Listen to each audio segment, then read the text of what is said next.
Autónoma de Baja California y la Facultad de Ciencias Sociales y Políticas tienen el honor de presentar al conferencista magistral, doctor Jesús Tobar Mendoza, con el tema la democracia como concepto y como ideología.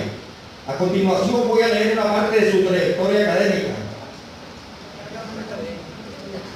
Profesor investigador, tiempo completo, Centro de Investigación en Ciencias Sociales y Humanidades de la Universidad Autónoma del Estado de México.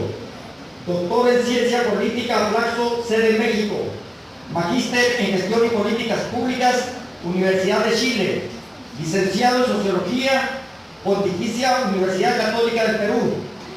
Miembro del Comité Ejecutivo de la Asociación Latinoamericana de Ciencia Política, ALACIP. Coordinador General de la Red de Estudios sobre la Calidad de la Democracia en América Latina. Miembro del Comité Ejecutivo de la Asociación Internacional de Ciencia Política, IPSA. Secretario Ejecutivo de la Asociación Mexicana de Ciencias Políticas. Tiene la palabra, doctor. Gracias a todos por su presencia para este seminario, el cual agradezco doblemente a los organizadores, tanto la facultad, la universidad y especialmente al Comité de Estudiantes MESIF, encabezados por Luis Cortés, por organizar este seminario donde pues vienen profesores de distintas partes de la República, y eso nos vincula más estrechamente no solamente a Mexicali con el resto de México, sino la oportunidad que nosotros tengamos a conversar con ustedes. Mi conversación diría con ustedes es sobre el concepto democracia, y la doctora últimamente me pone la valla muy alta porque ella ha sido muy rigurosa en el plano científico y a la vez muy didáctica, muy clara, lo cual no es a veces lo común, lograr la sencillez con el rigor académico. También me alegra que yo pueda desarrollar algo que está relacionado con lo que ha planteado la doctora Méndez, que tiene que ver con el concepto, con la categoría democracia. La palabra democracia tiene un largo recorrido histórico, como ustedes saben, desde Grecia, 2500 años aproximadamente, pero ha tenido muchos vaivenes, un recorrido, podríamos llamarle, tortuoso. De hecho, la palabra democracia, que ahora tiene un sentido muy positivo, meritorio, antes no era así. Antes era, no sé si ponerle entre comillas, porque era realmente así una mala palabra, una especie de insulto. Entonces a un enemigo le podía decir eres un demócrata, y el otro le respondía con algo de insulto. ¿Y por qué tenía esa mala concepción? En realidad la democracia tiene un mal sentido figurativo, despectivo, desde la filosofía política. Es decir, desde Platón, desde Aristóteles. Si ustedes recuerdan un poco las clases sobre la filosofía política clásica, Aristóteles concebía a la democracia como el peor de los gobiernos. Él, recuerdan ustedes, clasificaba gobierno de uno, gobierno de pocos, gobierno de muchos, y hay una versión positiva de un gobierno, de estos tres tipos de gobiernos, y una versión negativa. Lo mejor para Aristóteles era el gobierno de una sola persona, en el sentido de un buen gobierno, lo cual podríamos decir que era una monarquía, ¿verdad? El mal gobierno sería una tiranía, pero una monarquía es mejor que una aristocracia si son los mejores que gobiernan, y una aristocracia es mejor que un gobierno de muchos, que para Aristóteles en el sentido positivo era la politeia, que más adelante va a ser la república, y lo peor de lo peor era mucho, una especie de una masa, de una chusma que imponía sus criterios y abusaba de los derechos individuales, tomaba decisiones erróneas. De hecho, cuando hay una guerra, esto se ve en la historia de Grecia, una guerra entre Atenas y Esparta, una guerra que finalmente termina hundiendo a todas las ciudades griegas frente al poderío extranjero. En esa guerra muy sangrienta entre hermanos griegos, luego de una batalla que ganan los atenienses frente a Esparta, una batalla naval, mueren muchos atenienses, muchos soldados atenienses en esa batalla. Y cuando regresan los generales, hay una reunión, una asamblea, ¿no? Ustedes saben que la democracia griega era una asamblea, una democracia directa, donde todos decidían, critican a los generales por la muerte de tantos soldados, ¿no? Y a pesar de que habían ganado la batalla, deciden condenar a muerte a los generales que habían liderado esa batalla para castigarlos como venganza por la muerte de muchos de los hijos de los ciudadanos de los franceses, ¿no? Esta muerte de los generales va a provocar una falta de liderazgo en los griegos frente a esta guerra con los espartanos, que finalmente van a terminar siendo derrotados por los espartanos y Esparta va a dominar toda la península griega. Entonces, este ejemplo de que la democracia toma malas decisiones, ¿no?, como eliminar a sus líderes, es tomado como la mejor expresión de lo que era la democracia como mal gobierno. Asimismo, ya en el primer periodo de Roma, en el periodo republicano, ni siquiera van a tomar la palabra democracia para expresar las elecciones que se habían entre los partidos, el partido del pueblo, el partido popular, ¿no?, y el partido del Senado, de los aristócratas. No toman la palabra democracia, la toman como república, digamos, ¿no? No asumen el reto de decir esto es una democracia, porque se seguía teniendo el mal sentido, ¿no? Ya después, obviamente, esta república cae, vamos a tener el imperio, y luego va a renacer formas de elecciones, de deliberación en las ciudades medievales, muchos siglos después, hasta que podemos volver a encontrar la palabra democracia en el siglo XIX con las revoluciones liberales, poquito antes con la Revolución Francesa.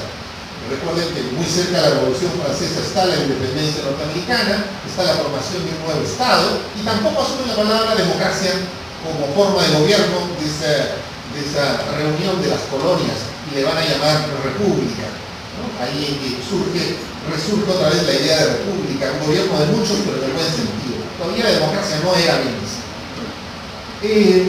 Ya vamos a ver que en las revoluciones liberales, sobre todo la Revolución Francesa, se asume de algún modo la palabra democracia, pero como forma de gobierno posible, no como forma de gobierno real. E incluso siendo una forma de gobierno algo así como utópica, no existen sujetos de la democracia, no existen demócratas. Nadie dice somos el partido de los demócratas, ¿no? Soy un demócrata. Todavía seguía teniendo ya un sentido peyorativo como en los años anteriores, pero no se veía como una realidad política. ¿Cuándo vamos a tener cuándo surge entonces la palabra democracia en el sentido, al menos positivo, ¿no?, de ser una buena forma de gobierno? Va a surgir a inicios del siglo XX, cuando el presidente Wilson, en la primera década, va a tomar la palabra democracia para identificar el régimen político de los Estados Unidos. Y ahí en adelante ya se va a difundir el término democracia y va a adquirir todas las otras expresiones que hoy en día conocemos. Es decir, una democracia es trabajada, construida por demócratas, y hay un sujeto de la democracia, ¿no? Por otro lado, que las decisiones se abran al conjunto de la población, se extiende el voto universal, se va a llamar democratización. Entonces vamos a ver los derivados de la palabra democracia a inicios de este siglo. Ya luego vamos a tener un conjunto de derivaciones,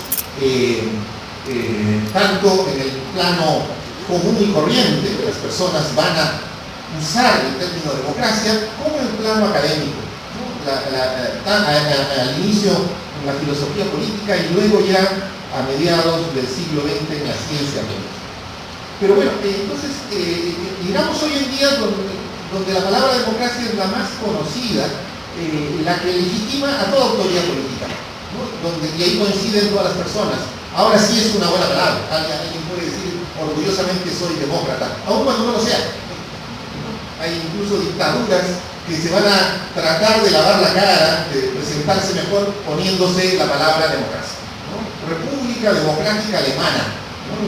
Esta república fue un país que se crea bajo la tutela comunista y van a disolverse incluso antes de que nazcan ustedes en 1990-91 se disuelve la República Democrática Alemana y era una plena dictadura, incluso una dictadura en el peor nivel de grado de autoritarismo, lo que se llama un totalitarismo, pero es curioso cómo usaban la palabra República Democrática Alemana como título oficial, ¿no?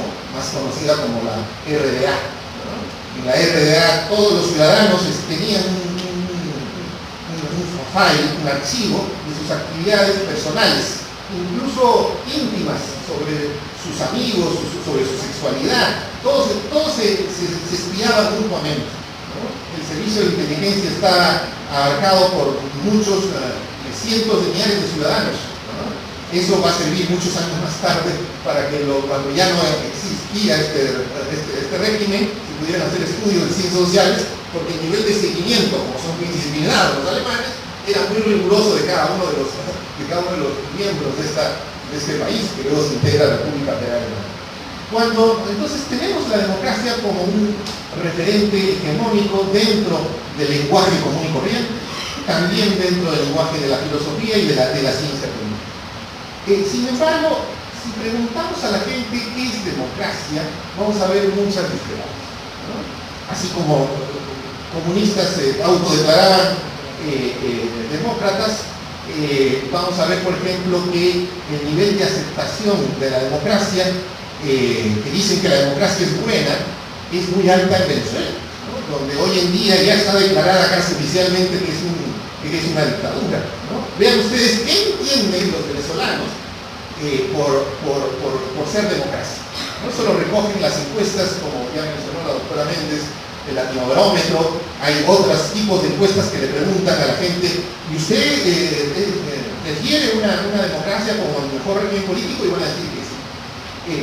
Pero lo que no dicen esas preguntas es qué están entendiendo las personas cuando le dicen si la democracia es el mejor régimen para ellos. Y responden que sí. México está en el penúltimo lugar. Ese es el resultado del año 2014 en el Latinobarómetro, ¿no? En el año 2015, no sé del año actual en qué nivel está, pero estamos en el último lugar. Así también estamos en el último lugar, lo sabrá la doctora Méndez, lo mencionó, en que las elecciones, si consideran que son buenas o no, entonces la dicen, no, son fraudulentas, el 70%. Entonces, ¿qué entendemos por democracia? Hay muchas expresiones, muchos sentidos. Y para no yo complicarme, quisiera entrar a dos ámbitos, dos disciplinas, dos universos mentales, para tratar de ver cómo se entiende la democracia. Entonces quisiera trabajar por un lado el concepto de ideología, la democracia como ideología, ¿no? Hoy en día los partidos de México, ¿no? Todos los partidos se declaran democráticos, ¿no? Declaran en su marco ideológico, normativo, sus programas, sus estatutos, que son demócratas, ¿no? Podrán actuar o no como demócratas, pero se autodeclaran como demócratas. Entonces podemos ver que la gente tiene un marco ideológico, es decir, de valores, donde hay algo bueno y hay algo malo, y donde en la parte política lo bueno es ser demócrata. Es la hegemonía del término en la parte ideológica, y lo mismo en la parte científica podemos también ver que ha habido un procesamiento bastante elaborado, riguroso, de la palabra democracia como un concepto, ¿no? Y ese es el motivo, ese es la entrada a esta exposición. Quisiera ver cómo se entiende la democracia como ideología y cómo se entiende la democracia como ciencia o como concepto. Un conjunto de conceptos construyen un universo o un marco científico. ¿Alguien me ayuda, por favor, con unas listas en el canon? Bien, empecemos entonces con la idea de democracia como ideología. Veamos antes brevemente qué es ideología. Ustedes más o menos me siguen la idea, la ideología, todas las ideologías, y todos nosotros tenemos alguna ideología. Es un conjunto de valores. Y los valores determinan en nuestras mentes lo que es bueno y lo que es malo. Es decir, construyen un marco normativo, ¿no? Al cual nos tratamos de ceñir en lo posible a lo que es bueno, ¿no? O juzgamos, o tratamos, o condenamos los actos malos, ¿no? En esa idea, ¿cómo se construye una ideología? La ideología es un proceso muy largo en términos históricos, ¿no? Primero vamos a ver que se van a reproducir a través de prácticas sociales. Vamos a seleccionar algunas de estas prácticas como buenas y otras como malas, ¿no? Luego estas prácticas van a ser configuradas a través de determinados ideólogos, ya sea filósofos, a veces sacerdotes, ¿no? Que van a tratar de configurar una ideología, y finalmente todos vamos a tratar de asimilar ese marco ideológico en nuestro, no solamente consciente, sino en nuestro inconsciente, ¿no? Entonces todos vamos a ir procesando, incluso desde la infancia, algo que se puede llamar un equivalente a la ideología como un paradigma. Un paradigma es entonces un conjunto de valores donde identificamos lo bueno y lo malo, y no necesariamente es muy explícito para nosotros. Solamente aparece frente a determinadas circunstancias donde aplicamos algún tipo de práctica y decimos, no, esto no lo hago, es malo, o me da un beneficio y por eso lo hago aunque sea malo, ¿no? Pero me entra una sensación de culpa o de peligrosidad, ¿no? Entonces en nuestra mente vamos configurando este paradigma que no es muy explícito, no lo recibimos en una clase, está como en nuestro consciente, en nuestro inconsciente, ¿no? Esa es la ideología. Bueno, la democracia entonces forma parte de este universo ideológico, pero este universo ideológico no necesariamente es muy coherente. A veces hay valores que chocan unos con otros y ambos son buenos. Entonces no todos nosotros, de hecho ninguno de nosotros tiene un marco ideológico teóricamente sostenido, coherente, que se afiata bien una pieza con otra. Es más bien un conjunto de imágenes. Veamos entonces cuáles son los diversos valores que tiene la democracia como ideología. Se va a nutrir de tres campos ideológicos, que como digo no son necesariamente coherentes y vinculados unos a otros, más bien surgen en periodos históricos diferentes, y a veces son incluso polémicos entre ellos. Ahí lo pueden ver en la pantalla. Tenemos por un lado el primer marco ideológico, estamos remitiéndonos otra vez a los orígenes de la palabra democracia, que se llama republicanismo. Más adelante voy a desarrollar un poquito más, o quizás en el diálogo, en las preguntas, los contenidos de estos tres marcos ideológicos. Ahora lo refiero muy rápidamente. La idea de republicanismo es como el pensar que lo bueno es preocuparnos por el bienestar común. Y tenemos una obligación de procurar el bienestar común. De hecho, este bienestar común es superior a otro bienestar que también es bueno, como es el bienestar individual, pero este está subordinado al bienestar común.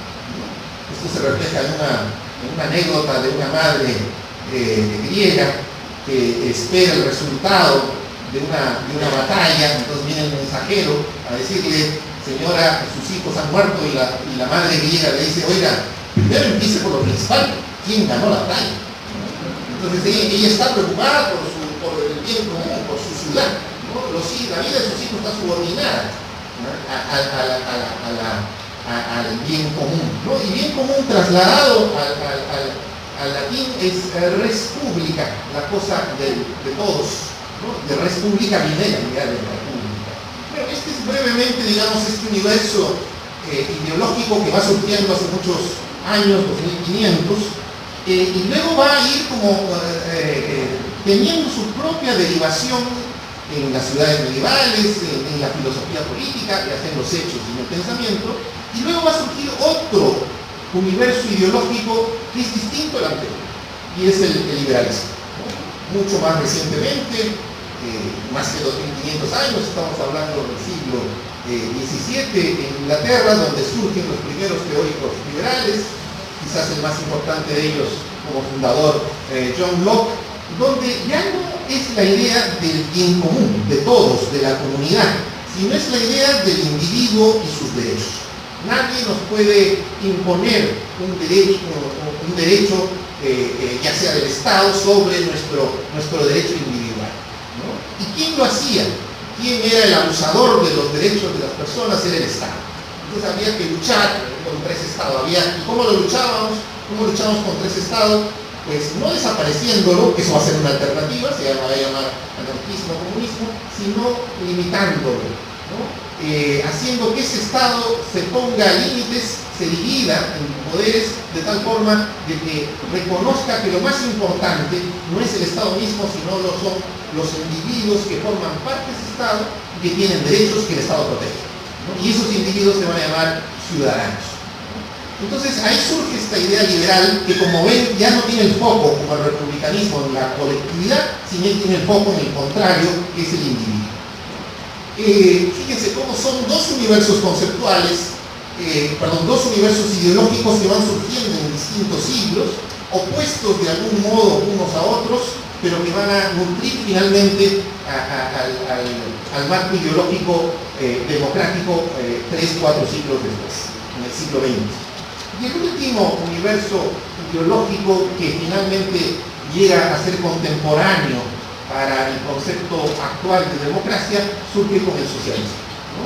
Que de algún modo es una forma distinta del republicanismo. Otra vez surge la idea de bien común, pero en este caso es un bien común que está reflejado en un sector poblacional, las mayorías sociales, el sector popular, o lo que en la Europa de ese entonces, donde surge la idea del socialismo, era el proletariado, ¿no?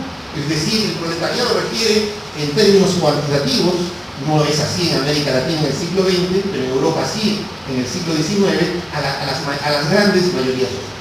Y esas mayorías sociales que tienen derechos, y esos derechos se incorporan a través de lo que va a ser el estado de bienestar o las políticas sociales, ¿no? Entonces, ese socialismo es un marco ideológico donde las mayorías importan para, no solamente en términos de sus derechos, sino en términos de su participación política, de que ellos sean agentes activos a través de lo que van a ser los partidos de masas, ¿no? Entonces, estoy haciendo muy rápidamente algo que ustedes también ya tienen en sus propias cabezas, en sus propias preferencias, donde el socialismo despertó las simpatías de muchos individuos y va a provocar muchos cambios políticos, tanto en el siglo XIX como en el siglo XX. Bueno, esa es la idea de la democracia como ideología, que va recogiendo estos tres universos ideológicos. La siguiente, por favor. Bien, ahora bien, vean ustedes que estos contenidos valóricos, ¿no?, de estos subuniversos, republicanismo, liberalismo, socialismo, no necesariamente son coherentes entre sí. Incluso pueden debatir entre ellos, ¿no? La lucha ideológica de mediados del siglo XIX y el resto del siglo XX es una lucha entre liberalismo y socialismo, ¿no? Es interesante cómo la democracia como ideología va a recoger de ambos valores que estos proponen, ¿no? Por tanto, vamos a ver que la democracia va a recoger un poco de uno o de otro. En ese sentido, en la medida que uno recoge más de uno que de otro, los liberales demócratas van a recoger más de liberalismo, los socialdemócratas, fíjense el nombre, socialismo-democracia, van a recoger más de su propio componente socialista, pero en ese sentido vean ustedes que la ideología es una categoría polisemántica. ¿Y qué es polisemántica? Que no nos ponemos de acuerdo de qué es de la democracia, ¿no? Algunos van a ponerle más énfasis en algún punto, otros en el marco ideológico que prefieran, ya sea republicanismo o socialismo o liberalismo, ¿no? Pero no va a haber un acuerdo de decir, ya, estamos de acuerdo con que esto es la democracia. Sin embargo, a pesar de este contenido polisemántico que tiene la democracia en el marco ideológico, sí va a haber un sustrato común, ¿no? Y ya lo mencionó también la doctora Irma, la democracia puede ser muchas cosas, ¿no? Y y en esas muchas cosas va a haber diferencias y debate, como hubo ayer un debate, ¿no? Pero no puede dejar de ser algo mínimo, y ese mínimo es la competencia, ¿no? La competencia plasmada en elecciones. No le llamaría en mi propia discusión elecciones íntegras o elecciones competitivas, porque es una redundancia, ¿no? Cuando yo les digo, por favor, escojan entre Coca-Cola y Coca-Cola, entonces me dicen, no se está planteando ninguna elección, ¿no? O les digo, escojan entre Coca-Cola y Pepsi, y ustedes escojan la Pepsi, yo les doy Coca-Cola, digo, esto es una opinión no vinculante, tampoco es una elección. Entonces, una elección, como diría Przeworski, es aquella que es competitiva, ¿no? Aquella que la mayoría decide el resultado y este se efectúa, se concreta. Pero bueno, entonces la democracia puede ser muchas cosas, ahí el contenido variado, polémico, pero todos van a coincidir en que la democracia es, empezando, elecciones competitivas, que como digo, ya decir ambas palabras es una redundancia, ¿no? Por otro lado, vamos a ver que la democracia no solamente va a tener estos tres universos ideológicos, sino contemporáneamente es un campo abierto a nuevos valores. La democracia va a ir recibiendo diversos universos ideológicos que se van agregando. Entonces, es un concepto, no es un concepto, es una categoría abierta. Por ejemplo, hoy en día estamos hablando de valores vinculados con el género, y el género contribuye a enriquecer la palabra democracia, ¿no? Es una mejor democracia cuando hay determinados criterios de distribución de poderes entre ambos sexos, ¿no? Por otro lado, por ejemplo, los valores vinculados con la protección del medio ambiente, el ecologismo, también se va a introducir como criterio a la propia democracia. Vean entonces cómo el concepto abierto también contribuye a que el debate cada vez pueda ser más profundo, ¿no? Van a estar más en desacuerdo cuando más elementos tenga la democracia. Pero como repito, la ideología no es un universo mental ordenado, coherente, riguroso. Así son las ideologías, son contradictorias muchas veces, ¿no? Y esto no debería preocuparnos. De hecho, en el lenguaje, en filosofía del lenguaje, tenemos un concepto que se usa para explicar estas discrepancias en torno a una categoría, que se llaman juicios, ¿no? Nosotros tenemos juicios. Algunos pensarán que los solos son el mejor equipo de México. Yo desde Toluca dirán, no, son los diablos, ¿no? Y son juicios que, si bien conocemos la diferencia, genera un debate, pero eso no nos mete en un conflicto personal, ¿no? Cada uno tiene la legitimidad de sus propios juicios. Podemos equivaler la palabra juicio a opiniones, ¿no? Respetamos las opiniones de los demás. Obviamente que estas opiniones pueden diverger, pero no en un cierto sentido mínimo, o si no nos estaríamos entendiendo, ¿no? Yo dejo de hablar con una persona, con un académico que me dice, la única democracia en América Latina es la de Cuba. Entonces en ese momento me callo y digo, no, que por acá no me meto esta discusión. Porque ya no nos estamos entendiendo, ya me está diciendo que 2 más 2 es 40. Entonces digo, no, acá no me voy a seguir entendiendo en todo lo que tiene. Si bien hay diferencias, pero estas diferencias parten de un sustrato común. Esto es lo que Rawls, un filósofo liberal, llamaría un consenso traslapado, un consenso implícito, ¿no? En las diversas diferencias de lo que hay en el concepto de democracia. Esta es la democracia como ideología. Un universo no coherente, un universo que se nutre de otros subuniversos, y que todos nosotros tenemos en nuestra cabeza, no de una manera muy clara, pero que al menos podemos usar la palabra en distintas acepciones o en distintas prácticas, en este caso vinculadas con la política.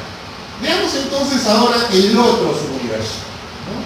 Ya no la democracia como ideología, sino la democracia como concepto, ¿no? Veamos qué son, así como expliqué un poco la ideología, veamos qué son los conceptos, ¿no? Los conceptos forman parte de lo que es un sistema de conocimientos, un acercamiento que nosotros tenemos a la realidad, que tiene cierta base objetiva, es decir, que vamos a compartir con otras personas que tienen el mismo concepto. Ahora, el concepto tiene un proceso interno bastante riguroso, metódico, ¿no? Y se va a relacionar con otros conceptos en un sistema que se va a llamar ciencia, ¿no? Ahora, la ciencia no es común, De hecho, las ideologías son mecanismos naturales. Las personas, incluso sin formación, todos van a tener un universo ideológico, pero no todos van a tener un concepto científico. De hecho, la práctica científica es como bastante antinatural, ¿no? El proceso científico es cuestionar lo evidente, cuestionar lo que nos proporcionan los sentidos.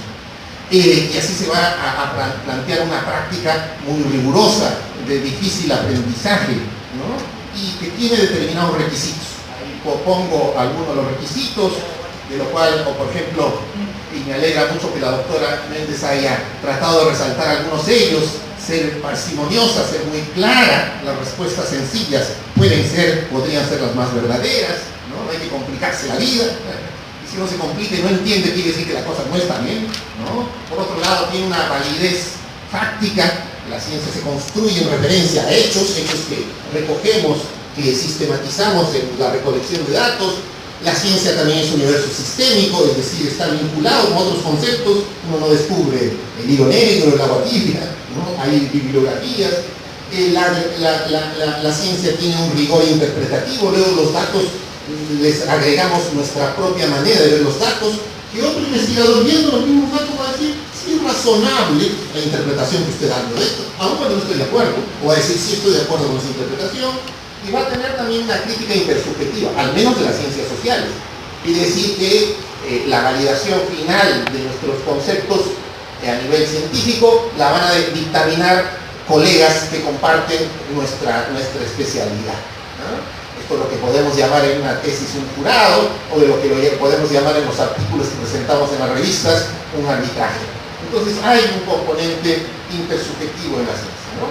Bien, la democracia entonces lo voy a asumir como un concepto de un tipo específico de ciencia, y eso es las ciencias sociales, que tiene una metodología distinta de las ciencias naturales, ¿no? Para ello es importante la metodología que construye a inicios del siglo XX tanto Weber en Alemania como Durkheim en Francia. Muy distinta, por ejemplo, de una metodología que aplica Marx para interpretar la sociedad, pero que provenía de las ciencias naturales, más determinista, más con leyes, ¿no? Que incluso luego las propias ciencias naturales van a echarse abajo su propia metodología determinista con Einstein, ¿no? Ahí hay más relatividad, resultados que siempre son provisionales, ¿no? Por eso es importante ver la metodología propia de las ciencias sociales en el sentido weberiano o en el sentido durkheimiano. Bueno, la democracia es un concepto de las ciencias sociales.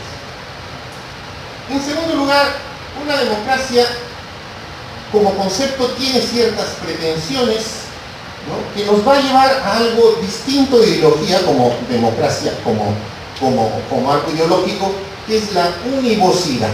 A nosotros los académicos no nos gusta lo polisémico. Que uno diga la democracia es liberalismo y otro diga no, la democracia es socialismo. No nos gusta esa idea.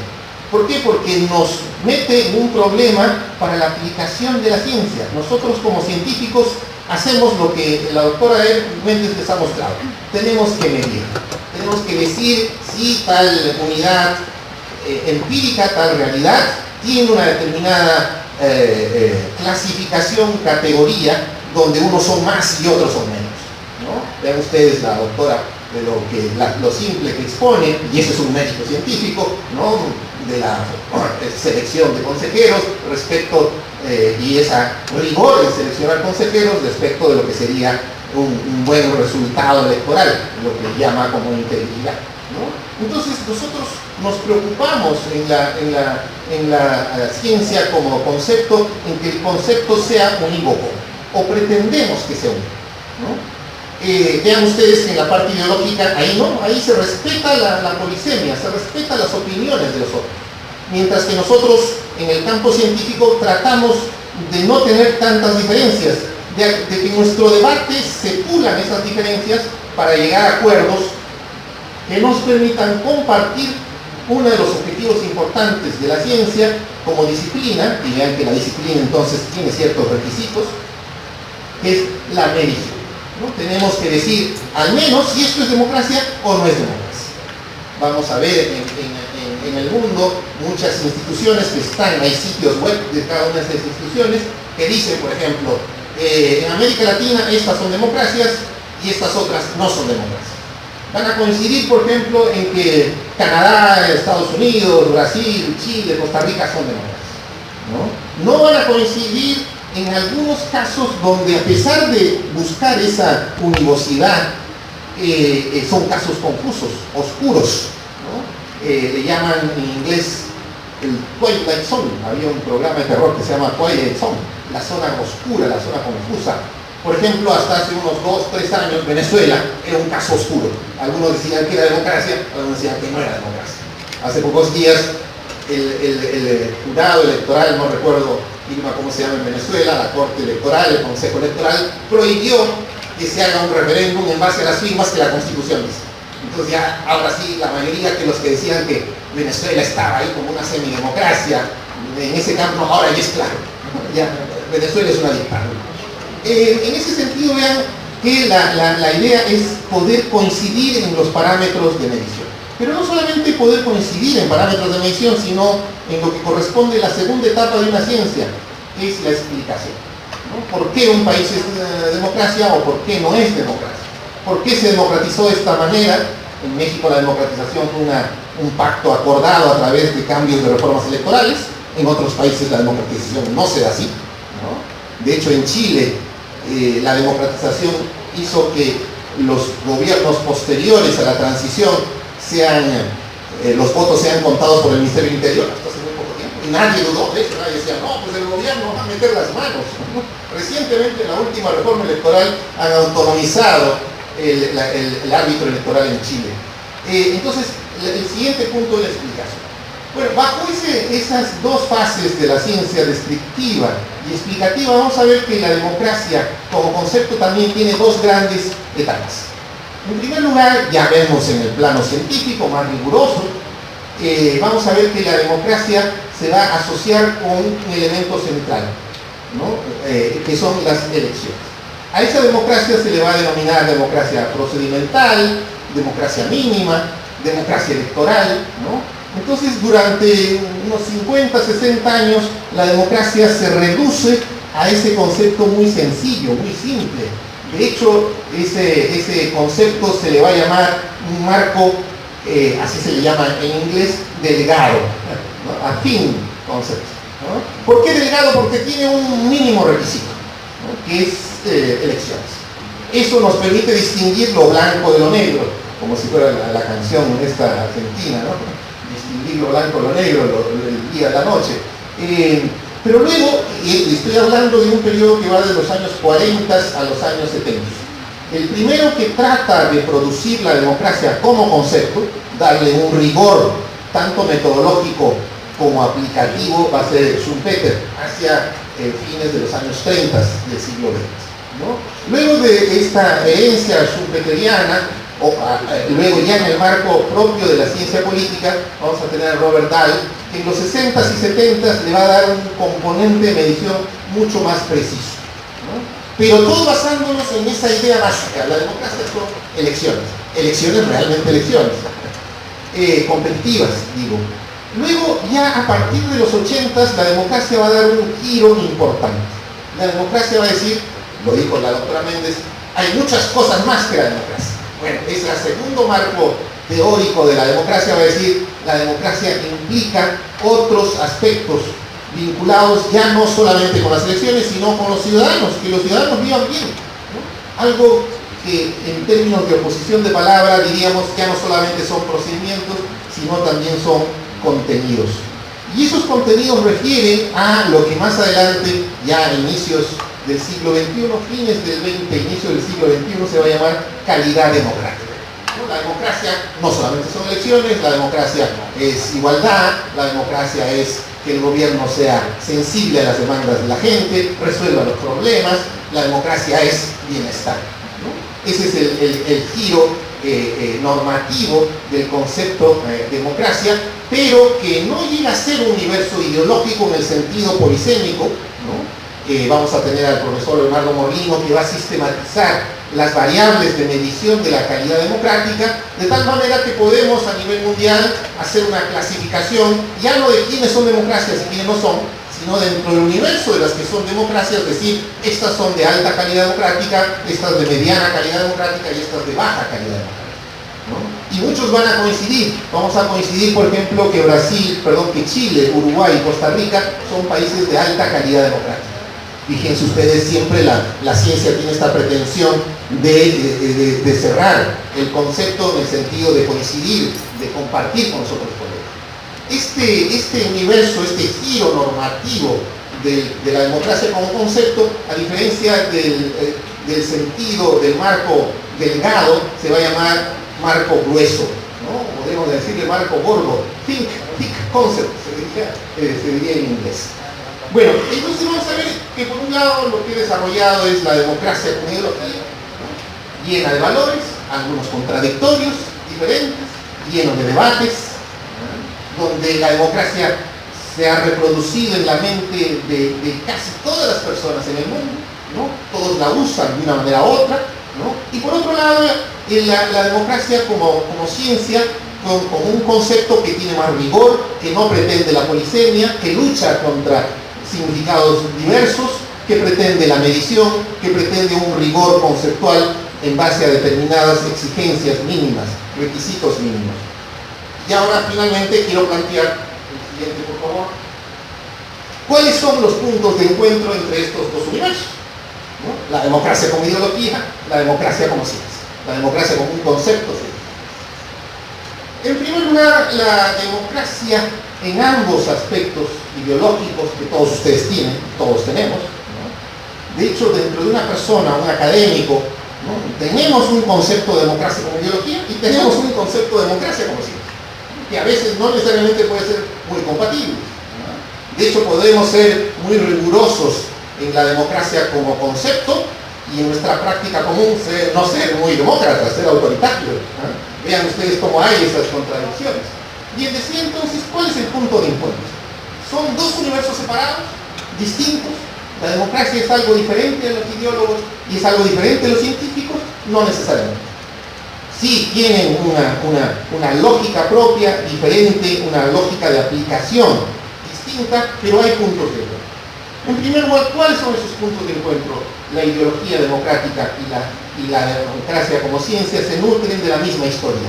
Es decir, todos vamos a recurrir a los procesos históricos de Grecia, de Roma en su momento republicano, de las ciudades medievales, de las revoluciones liberales, del proceso de democratización del mundo contemporáneo en América Latina durante el siglo XX. Todos tenemos esas referencias de hechos, ¿no? Algunos de nosotros incluso trasladamos esas referencias de hechos históricos a momentos cotidianos y hablamos de la democracia en el amor, de la democracia en la familia, de la democracia en las empresas, ¿no? Pero tenemos una evidencia empírica similar, ¿no? Tanto desde el universo ideológico como desde el universo científico, ¿no? Lo que resumo en el primer párrafo que digo, un sustrato histórico compartido, ¿no? Por otro lado, la democracia como ideología y el concepto de democracia o calidad de democracia comparten un aspecto normativo. ¿Qué quiere decir? Para la ciencia y para la ideología, la democracia es buena. Ya dejó de ser un insulto, ¿no? Ahora sí es algo que uno se autoidentifica como demócrata, incluso, aunque no sea cierto, tratando de ocultar una conducta autoritaria, pero se identifica en el sentido valórico positivo de la democracia. Y por tanto vamos a criticar cierta ausencia de algunos criterios en el universo ideológico, valores, y en el universo científico, requisitos, de lo que no nos parece tan demócrata, ¿no? Ni siquiera para identificar que sea lo contrario, lo opuesto, sino para decir, por ejemplo, que es una democracia deficitaria. Es ya un concepto en la academia mencionar que cuando la democracia no tiene alguno de los requisitos de los académicos que estudian la democracia, se le va a llamar democracias deficitarias o semidemocracias, ¿no? Hay otros conceptos, democracias imperfectas. Pero entonces vamos a partir de ese sentido común en la ideología, en la ciencia, que es un concepto bueno, ¿no? Bueno en el universo. Y finalmente, otro concepto, compartimos que la ideología política y la ciencia política confluyen en la actualidad en destacar la democracia como la única forma de legitimidad de las autoridades políticas. Es decir, ya no hay, como diría Churchill, este es un mal sistema, pero es el mejor de todos los demás. Fíjense, Churchill todavía tenía una idea, estamos hablando de los años 40, que la democracia no era tan buena. Yo creo que Churchill, un churchilliano clásico, o si Churchill hubiera vivido con su mismo universo ideológico hoy en día, no diría esta expresión. No es buena, pero es lo mejor que tenemos. Ahora diría, es la mejor, porque es buena. Fíjense cómo fue variando la idea de negativo a positivo en términos valóricos. Entonces vamos a ver que la democracia en el universo ideológico y en el universo científico es la forma que reconocemos como la única vía de legitimidad de las autoridades políticas. Por tanto, vamos a criticar a toda forma de autoridad, ya sea desde el punto de vista ideológico, ¿no? Nosotros, en nuestra vida cotidiana, algún gobernador, alguna autoridad, decir, pues no está siguiendo una pauta democrática, es ilegítimo, ¿no? Vean ustedes lo que mencionó Irma y lo que yo recojo después, que las elecciones sean vistas como fraudulentas por el Latinobarómetro, es preocupante, ¿no? Es decir, no sabemos si son tan malas como dicen ser, pero al menos la gente piensa que son malas, el 70%, entonces es que la gente está pensando que no son democráticas y por tanto eso tiene un correlato de que la gente está decepcionada con la democracia, lo cual es muy peligroso, ¿no? Puede surgir un líder que diga, miren, yo le soluciono sus problemas, pero no necesariamente por la vía democrática, es decir, y finalmente va a terminar aplaudido, ¿no? Y no estoy hablando de hace 100, 200 años. Fujimori en el año 92 dijo eso en Perú y cuando dio el golpe de Estado tuvo una aprobación del 80%. Nadie salió a las calles a protestar, los diputados salieron algunos a protestar. Pero bueno, vamos a ver que la única manera de legitimar a las autoridades, ya sea por el marco ideológico o por el marco científico, es a través de la democracia. Bueno, ya me cansé, supongo que ustedes también. Gracias.